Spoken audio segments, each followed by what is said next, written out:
Hey, it's Dan Zimmerman and welcome back to Illustrate to Educate. In this video, we'll dive into everything you need to know about Project 2025, including 5 criticisms.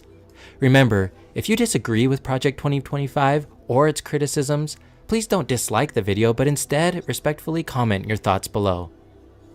Project 2025, led by the Heritage Foundation, is a comprehensive initiative designed to prepare for a potential conservative administration starting in January 2025. It is structured around 4 main pillars: policy development, personnel recruitment, training, and strategic planning for the early days of the new administration. Here's a more detailed breakdown of each component. First, let's look at the policy agenda. The Conservative Promise is a detailed policy guide that provides specific recommendations for governing major federal agencies. The guide encompasses conservative solutions to various issues, including economic policies, healthcare, education, and national security. It is intended to serve as a blueprint for the next conservative administration, ensuring that key conservative values and strategies are implemented effectively from the outset. The second pillar is the personnel database. Project 2025 includes a comprehensive personnel database aimed at identifying and vetting potential appointees for various positions within the federal government. This database seeks to ensure that a future conservative administration has a pool of qualified, ideologically aligned individuals ready to fill key roles. The recruitment efforts span across different sectors and backgrounds, targeting experienced professionals who can execute the administration's agenda efficiently. The third part is the training through the Presidential Administration Academy. To prepare the identified personnel for their roles, Project 2025 has established the Presidential Administration Academy. This academy offers a range of training programs including workshops, seminars, online courses, and mentorship from former administration officials. The training is designed to equip future administrators with the necessary skills and knowledge to implement conservative policies effectively. Fourth is the 180-day playbook. The 180-day playbook is a strategic document outlining the immediate actions to be taken by the new administration within the first 180 days. This playbook is crafted to enable swift policy reversals and the implementation of conservative priorities, ensuring a smooth and impactful start. It includes specific actions for various departments and agencies, focusing on undoing the policies of the previous administration and setting the stage for long-term conservative governance. Now let's talk about the coalition and organizational structure. Project 2025 is supported by a coalition of over 100 conservative organizations, including think tanks, advocacy groups, and academic institutions. This broad coalition brings together diverse expertise and resources to support the project's goals. Notable participants include former officials from the Trump administration who contribute their experience and insights to the project. There are specific policy focus areas in Project 2025. Project 2025 proposes significant changes to federal policies on reproductive health. These include removing references to abortion from federal laws and regulations, reversing the approval of abortion pills, and defunding clinics that provide abortion or contraception services. The initiative also aims to reinstate the Comstock Act to ban mail-order abortions and reshape Medicaid to avoid funding reproductive health care services that include abortion. Another focus area is cultural and social issues. The project emphasizes the restoration of traditional family values and religious principles. This includes opposing policies perceived as supporting cultural Marxism and promoting a pro-life agenda. It advocates for policies that support the nuclear family, religious liberty, and traditional gender roles. There's also the leadership of Project 2025, which is directed by Paul Dans, a former chief of staff at the Office of Personnel Management during the Trump administration, with Spencer Sherteen serving as associate director. Both bring extensive experience from their previous roles in government, contributing to the strategic planning and execution of the project. So what are the criticisms of Project 2025? Project 2025 has sparked significant criticism from various sources. Critics argue that the project embodies a comprehensive plan to centralize executive power, erode democratic norms, and enforce a far-right agenda on American governance and society. Let's take a look at 5 specific criticisms in more detail. First is the centralization of executive power. One major criticism is that Project 2025 seeks to expand presidential control over the federal bureaucracy. The plan includes reviving the Schedule F classification, which would allow the president to replace thousands of civil service employees with political appointees loyal to the administration. Critics argue this would undermine the nonpartisan nature of the civil service and politicize federal agencies, making them tools of the executive branch rather than independent entities. Second is the attack on democratic institutions. Critics highlight that Project 2025's blueprint includes proposals to dismantle or weaken key democratic institutions. This includes plans to defund the Department of Justice and dismantle the FBI and other agencies that could act as checks on presidential power.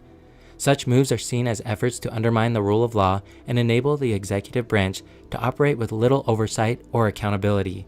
Third, the project also faces criticism for its potential use of government power to target political opponents and critics. There are fears that it would enable the executive to pursue legal action against political adversaries and critical media outlets, drawing parallels to authoritarian regimes where dissent is suppressed through state mechanisms. The fourth criticism is the social and cultural agenda. Project 2025's policy agenda includes strong positions on social issues, promoting conservative values that critics argue could roll back rights and protections for various groups. The document outlines plans to restrict LGBTQ+ rights, enforce strict anti-abortion measures, and integrate Christian nationalist principles into government policy. This agenda has raised concerns about the erosion of civil liberties and the imposition of a particular religious and ideological framework on the entire nation. Lastly is the environmental and climate policy rollbacks. The project's stance on environmental regulations is contentious. It proposes significant rollbacks of climate policies, which critics argue would have detrimental effects on efforts to combat climate change and protect the environment. This aspect of the plan is seen as catering to business interests at the expense of long-term ecological sustainability. Did you find this video about Project 2025 to be helpful? Remember not to dislike the video, but rather like the video, comment, and subscribe to support more simple and objective videos on topics that matter. So yeah, that's Project 2025, so this is a plan that, majority of Republicans with Donald Trump, once they go into the office, this is what they're going to do with a swift and challenges and really get to all these details, with the LGBTQ, climate, abortion, immigrants, climate change, all sorts of stories and everything. So go ahead, Hakeem. What's your take on it? Do you feel like is this a scare tactic, or do you feel like this plan might be a plan that it might, if Trump is elected, that this plan might go into effect once he's in office? So before I answer that, I want to give a shout out to Sophia Grace, because she inspired this video. And Sophia, you can't say we ain't never listened to you. You can't say we didn't listen to the Queen. Now let me say this. When have America stopped being in our business? This ain't nothing new. It's just repackaged. What's the difference? They've been controlling this ever. This is when I kept talking about Marcus Garvey, do for self, buying land, controlling your schools, making sure this. Black people was messed up under Trump or Biden. Tell me, are we doing good here? Has he restricted? We restricted now. He just did something where he made people who have LLCs to register so they can find you. This ain't nothing new. A lot of y'all got to be to blame. Y'all did not go vote. I voted. Some of y'all stayed at home, say, man, ain't nothing, I ain't voting.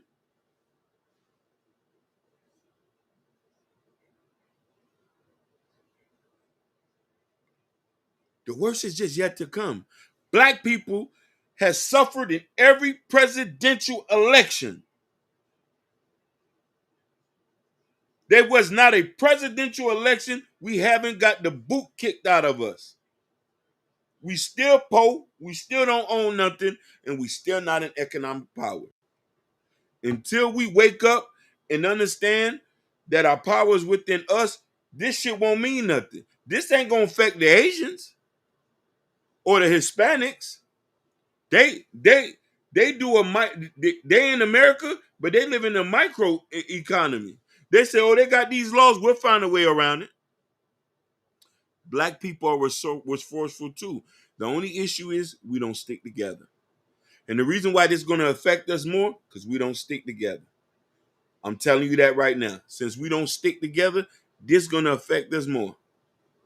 Some people here in America got 2 passports. They'll just go to another country. Where we going? Wake up, pull your money together, and we can fight this. We can literally fight this. Protesting not going to work. We march and cry every day. We still ain't get nothing. Inflation high. I see homeless people on the streets every day. We complain about Trump. Biden got a bunch of black young men sleeping at parks. Blickies are out. So let's get together. No, but the thing about this, I remember I had a conversation with somebody where we were talking about the aspect of conservatism. Conservatism is what the United States is built on. We built on Christian values. I always tell people that for a million times, this is a Christian nation, whether people like it or not. Now you have the right to practice any religion you want, but this nation is a Christian nation. They say you pretty much one flag under God. They really serious about that, and God we trust. They really serious about that. They based on conservatism. Everything about them is conservatism. If somebody try to come and try to change that, they're gonna enforce it. That's pretty much what's gonna happen. They enforcing conservatism into the American people, which at the end of the day, of course, you can't force something. You can't tell people what to do. However, like I always say, it's their country. They can pretty much do what they want. You Yeah. can't right now. You can't go to China and change the laws in China. It ain't happening. You can't go to UK, try to change the laws in the UK. It ain't happening. It's not happening.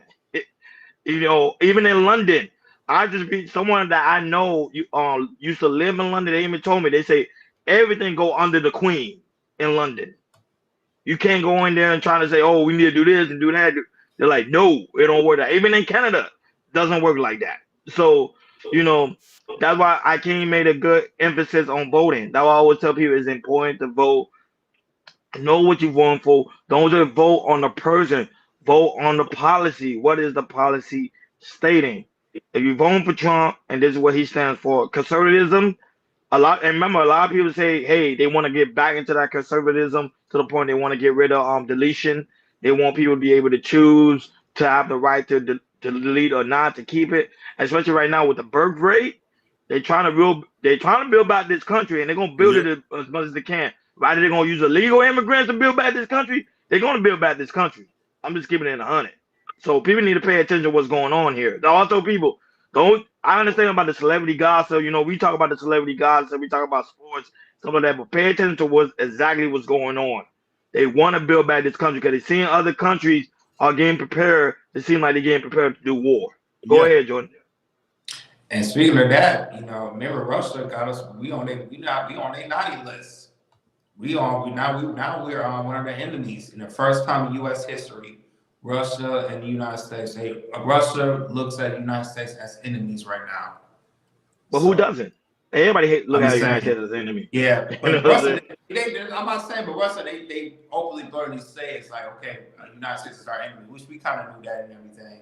When it comes to this, this is why this is important right here, your phone, to look up people who's in office, not just in the White House, not in the Capitol, but who else was in the governor's office, who else is in the House of Representatives office, also your state, local, and everything.